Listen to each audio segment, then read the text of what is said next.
अस्सलाम वालेकुम डॉक्टर साहब नाइक। मेरा नाम मोनीता है, मैं एक मीडिया प्रोफेशनल।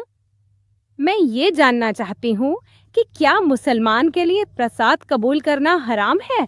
और क्यों? ये सवाल पूछना है कि क्या मुसलमान के लिए प्रसाद कबूल करना हराम है या नहीं।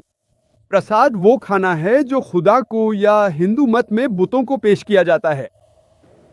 कुरान में कम से कम 4 मुख्तलिफ मकामात पर यह बात कही गई है।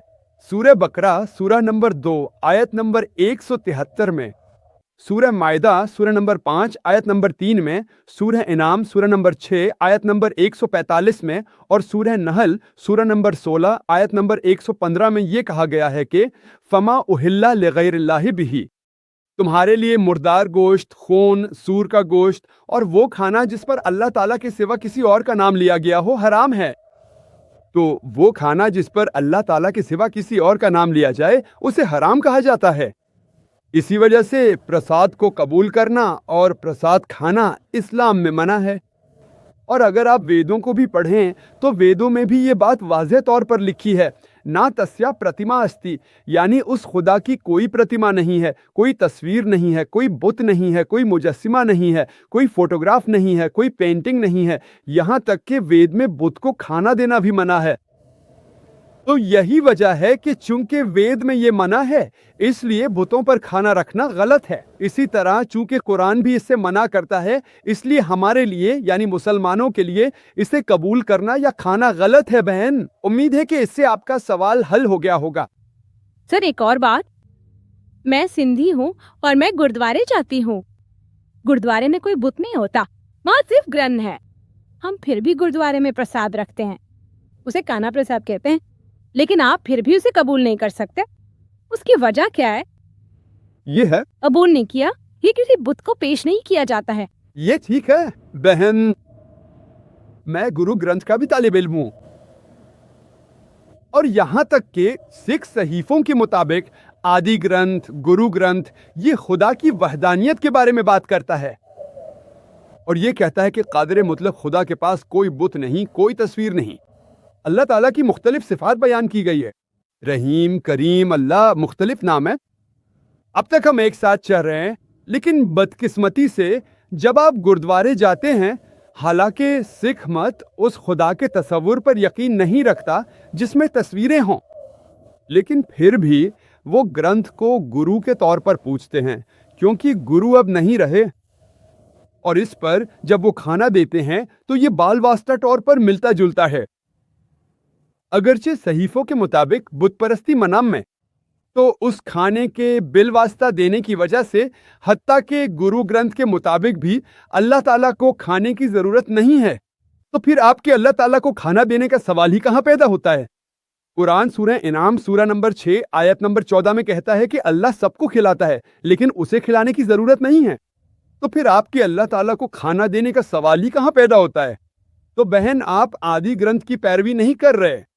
अब चूंकि आप आदि ग्रंथ की पैरवी नहीं कर रहे हैं, अल्लाह ताला को खाने की जरूरत नहीं है।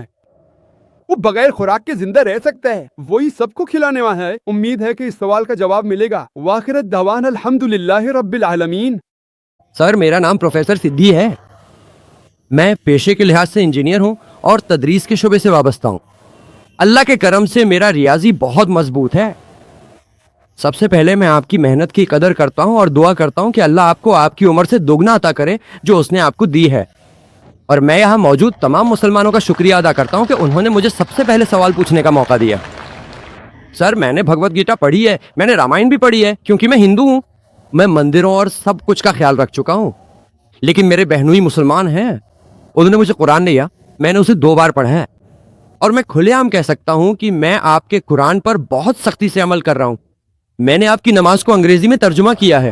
अल्लाह के नाम से जो निहायत मेहरबान रहम करने वाला है, सब जहानों का पैदा करने वाला, पालने वाला, कायम रखने वाला और रोज़े जज़ा का मालिक है। मैं उसे 12 बार, 15 बार, 20 बार पढ़ रहा हूँ। मैं औकात नहीं देखता, मैं बस खड़ा होकर अल्लाह से दुआ करता हूँ और मैं इससे बहुत मुतमईन हूँ। अगरचे सिर्फ एक सवाल है, मुझे ये समझ नहीं आ रहा मेरी आमदनी का जरिया। रियाजी में बहुत मजबूत हूँ। मैं स्टॉक मार्केट में टेक्निकल एनालिस्ट ही हूँ। मैं एफएनओ मार्केट यानी फ्यूचर और ऑप्शन में भी बहुत मजबूत हूँ। मुझे नहीं मालूम यहाँ कितने लोग स्टॉक मार्केट को समझते हैं।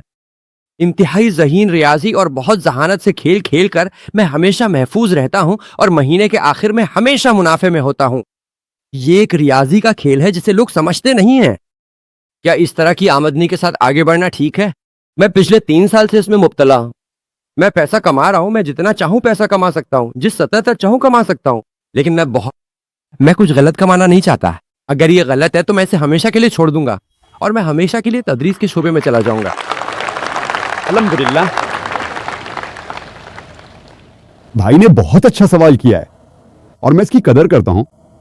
بھگوت گیتا، رامائن اور ہندو مذہبی کتابیں پڑھنے کے بعد انہوں نے قرآن 2 بار پڑھا اور وہ اس سے متفق ہے۔ ان کے بہنوئی مسلمان ہے اور وہ ریاضی میں بہت مضبوط ہے، اور یہاں تک کہ میں ریاضی میں مضبوط ہوں، اور اسکول کے دنوں میں معیار 1 سے لے کر 9-10 تک میں نے ہمیشہ قیمت وصول کی۔ کہنے کے بغیر سر، دماغ کو حیران کرنے والی یادداشت، میں نے آپ جیسا شخص کبھی نہیں دیکھا، اور اگر خدا کا کرم ہوا تو میں ہمیشہ کے لیے آپ کی جگہ رہوں گا۔ اگر خدا کی مرضی ہے تو میں اس پلیٹ فارم پر آپ کا شاگرد بنوں گا، انشاءاللہ۔ انشاءاللہ پہلے میں سوال کی طرف آتا ہوں اور پھر انشاءاللہ ان کے آخری تبصرے کا جواب دوں گا۔ جہاں تک سوال کا تعلق ہے کہ آپ سٹاک مارکیٹ میں فیوچر اور آپشنز وغیرہ کے بارے میں ہیں، اور آپ ریاضی اور تجزیے میں اتنے ماہر ہیں کہ ہر مہینے کے آخر میں آپ کو ہمیشہ منافع ہوتا ہے، تو سوال یہ ہے کہ کیا یہ کمائی حلال ہے یا حرام؟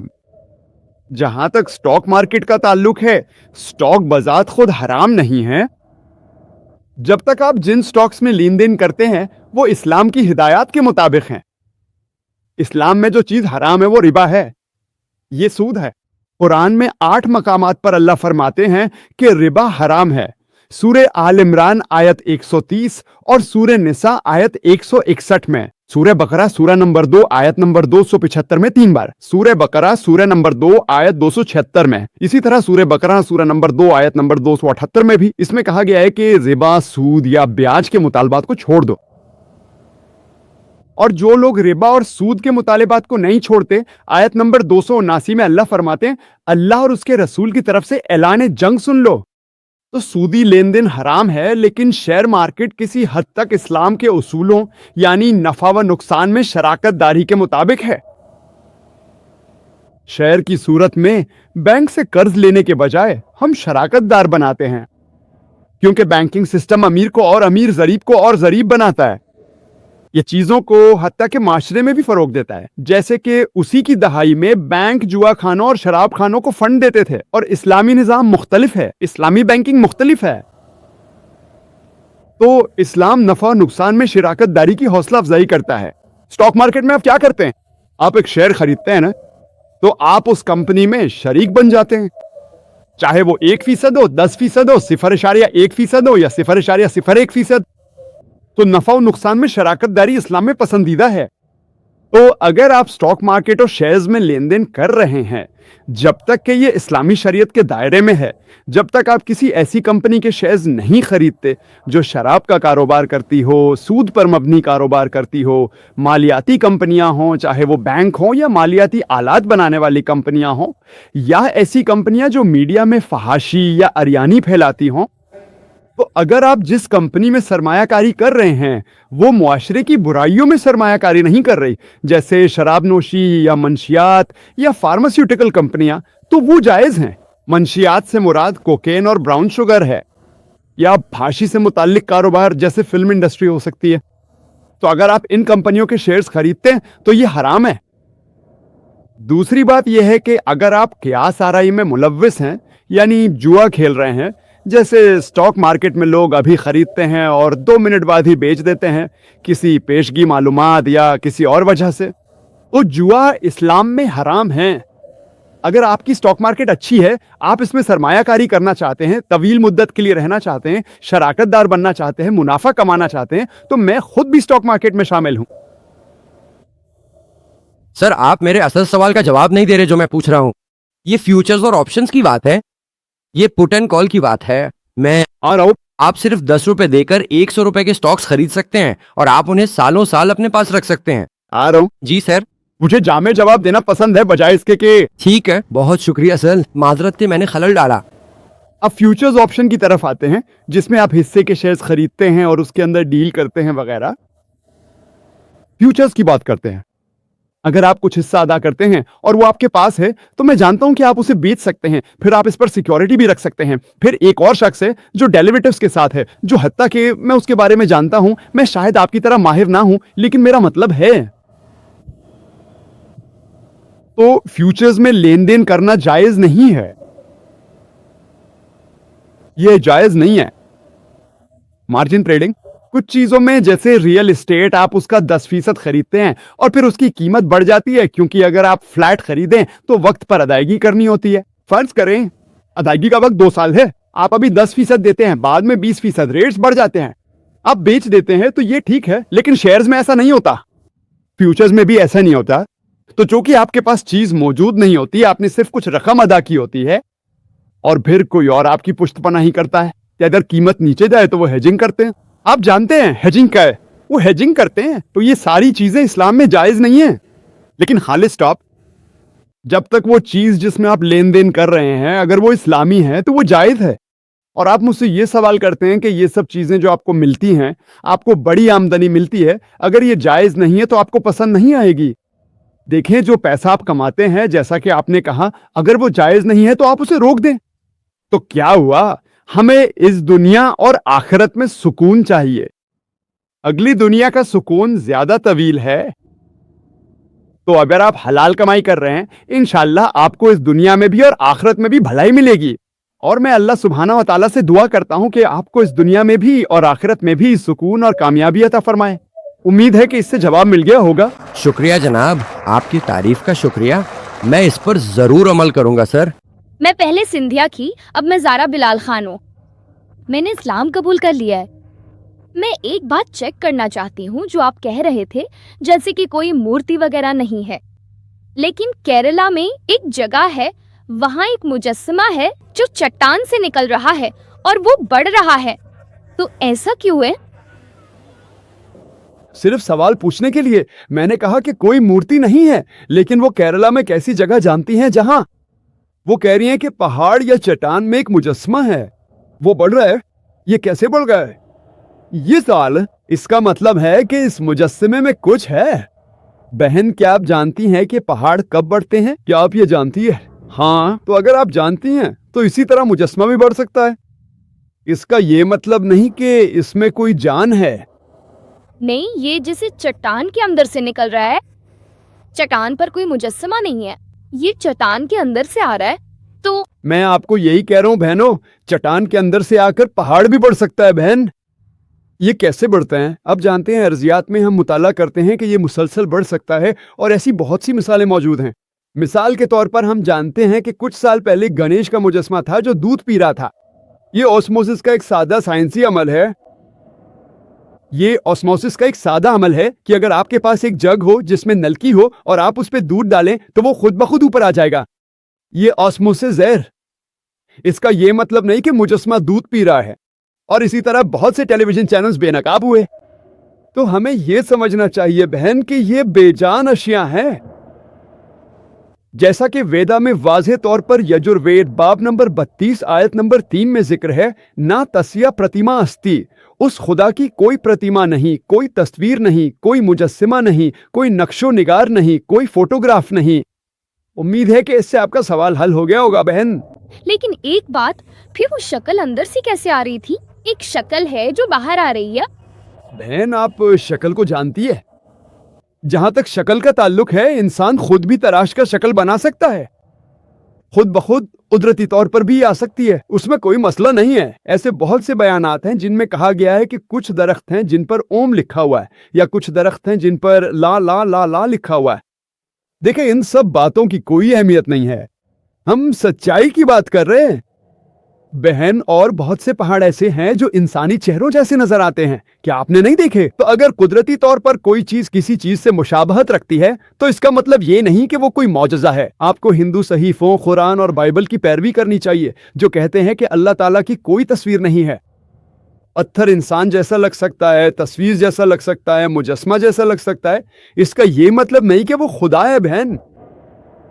शुक्रिया। اور ان میں سے بہت سے پتھر، تصویریں اور بت اگر گر جائیں تو ٹوٹ جاتے ہیں۔ جب یہ اپنی مدد نہیں کر سکتا تو اس نے آپ کی مدد کیسے کی؟ اور میں بہن، امید یہی سوال ہے۔ شکریہ۔ جی خوش آمدید دوستو، امید کرتا ہوں ویڈیو آپ نے پوری دیکھی ہوگی اور آپ کو پسند بھی آئی ہوگی۔ بھائیو دوستو، اللہ تعالیٰ قرآن میں فرماتے ہیں وَلَا تَأْكُلُوا مِمَّا لَمْ يُذْكَرِ اسْمُ اللَّهِ عَلَيْهِ وَإِنَّهُ لَفِسْقٌ۔ اللہ تعالیٰ فرماتے ہیں کہ آپ ہر وہ چیز نہ کھائے جس پر اللہ تعالیٰ کا نام نہ لیا ہو۔ یعنی اللہ کا نام لینا یعنی بسم اللہ پڑھنا یہ نہایت ہی ضروری ہے۔ مثال کے طور پر اگر آپ ایک گائے، بکری یا بینس وغیرہ کو ذبح کر رہے ہیں اور آپ بسم اللہ اکبر نہ پڑھے، آپ کو یاد ہو اور آپ قصداً عمداً آپ اس کو نہ پڑھے تو یہ حلال کی ہوئی چیز بھی آپ پر جو ہے نا حرام ہو جاتی ہے۔ اگر آپ سے بھول گیا تو پھر کوئی مسئلہ نہیں، پھر تو حلال ہے۔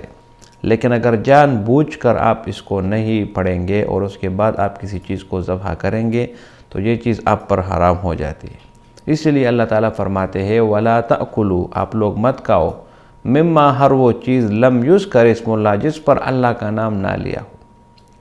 اب یہاں سے بہت سارے مسائل نکلتے ہیں۔ ایک مسئلہ تو یہ ہے مذبوحہ، جس چیز کو ذبح کیا جائے۔ عام طور پر ہم دیکھتے ہیں کہ مسلمان جب قربانی کرتا ہے تو اس کے اوپر بسم اللہ اکبر یہ پڑھتا ہے، ٹھیک ہے۔ اسی طرح اگر کسی بھی چیز کو ذبح کرنے کی ضرورت ہو تو اس کے اوپر بسم اللہ ضرور پڑھتے ہیں۔ بسم اللہ پڑھنے سے وہ چیز حلال ہو جاتی ہے۔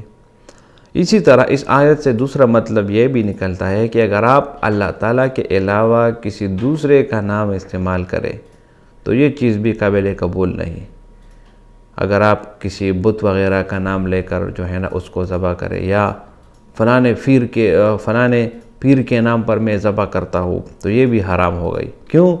کیونکہ اللہ تعالیٰ کا نام لینا ضروری ہے اور اس کا نام آپ نے نہیں لیا۔ تو یہ جتنے بھی ہندو مذہب والے ہیں یہ جو پرساد وغیرہ ڈالتے ہیں تو یہ بھگوانوں کے نام پر جو ہے نا وہ رکھ دیتے ہیں اور اس کے نام پر وہ چیزیں کرتے ہیں، تو یہ چیز اس لیے مسلمانوں پر ہمیشہ کے لیے حرام ہے۔ تو اللہ تعالیٰ نے صاف طور پر کہہ دیا کہ ہر وہ چیز جو پاک ہو، جو آپ کے لیے حلال ہو، تو اس پر اللہ کا نام لینا نہایت ہی ضروری ہے۔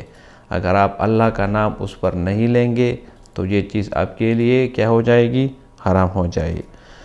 اس لیے اللہ تعالیٰ فرماتے ہیں فَكُلُوا مِمَّا وَلَا تَأْكُلُوا مِمَّا لَمْ يُذْكَرِ اسْمُ اللَّهِ عَلَيْهِ وَإِنَّهُ لَفِسْقٌ وَإِنَّ الشَّيَاطِينَ لَيُوحُونَ إِلَىٰ أَوْلِيَائِهِمْ۔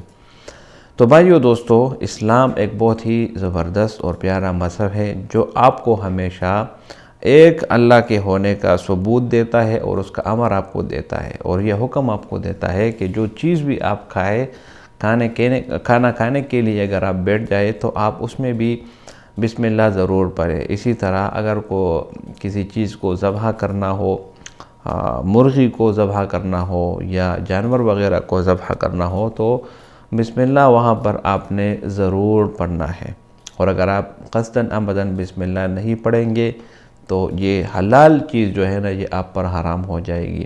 اسی طرح اگر آپ اللہ تعالیٰ کے علاوہ کسی دوسرے کا نام لیں گے تو وہ بھی آپ پر حرام ہو جائیں گے۔ امید کرتا ہوں ویڈیو آپ کو پسند آئی ہوگی۔ اگر ویڈیو آپ کو پسند آئے اس چینل کو سبسکرائب کریں۔ بہت شکریہ۔